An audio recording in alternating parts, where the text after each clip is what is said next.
et cette nouvelle enquête ouverte dans le cadre d'une fusion. Après celle du parquet fédéral helvétique concernant le rachat de Crédit Suisse par UBS, c'est au tour de la Commission européenne de se pencher sur le projet de fusion Orange-MásMóvil. Opération qui pourrait générer d'éventuelles conséquences en matière de concurrence. C'est en tout cas ce que redoute l'UE, qui a donc ouvert cette enquête approfondie. Respectivement numéro 2 et numéro 4 du marché des télécoms espagnols, Orange et MásMóvil avaient annoncé leur rapprochement en juillet dernier pour un montant total de 18,6 milliards d'euros. Une fusion qui réduirait à 3 le nombre d'opérateurs dans le pays, avec Telefónica et Vodafone. Bruxelles doit rendre sa décision sur le dossier d'ici le 21 août. On poursuit avec cette embellie chez Stellantis. 1200 recrutements en France, c'est ce que prévoit le constructeur automobile pour 2023. Annonce faite par le DRH du groupe, issu, vous le savez, de la fusion entre PSA et Chrysler. Sont concernés les métiers de la production, de l'ingénierie et du commerce.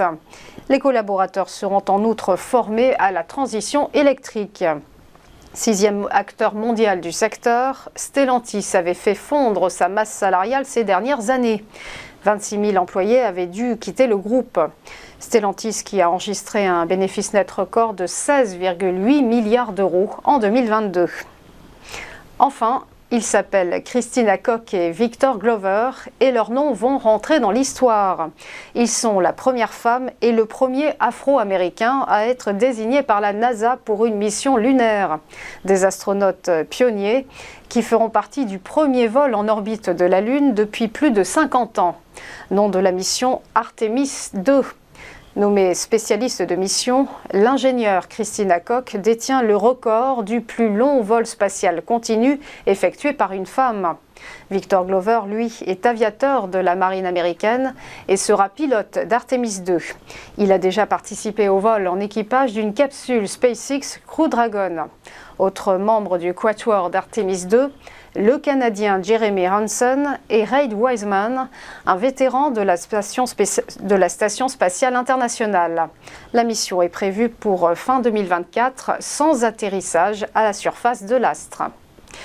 On passe au point bourse et le rappel de la clôture des marchés hier, des indices européens en ordre dispersé. Le CAC 40 a engrangé plus 0,32% à 7 345 points. Léger fléchissement en revanche à Francfort pour le DAX qui a cédé moins 0,31%, s'établissant à 15 580 points. Pareil du côté de Madrid et de l'IBEX qui a abandonné moins 0,81%.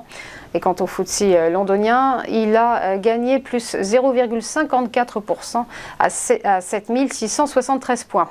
De son côté, le MIB de Milan a progressé de plus 0,24%. Outre-Atlantique, clôture mitigée également à Wall Street. Le Dow Jones a grimpé de plus 0,98%. Le S&P 500 a grignoté plus 0,37%. Le Nasdaq Composite, en revanche, a reculé de moins 0,27%. Et pour être complet, sachez que le Nikkei, l'indice de Tokyo, ce matin, a clôturé en hausse de plus 0,35%. Voilà pour les news, restez avec nous, on marque une première pause et on se retrouve juste après pour Chrono CAC.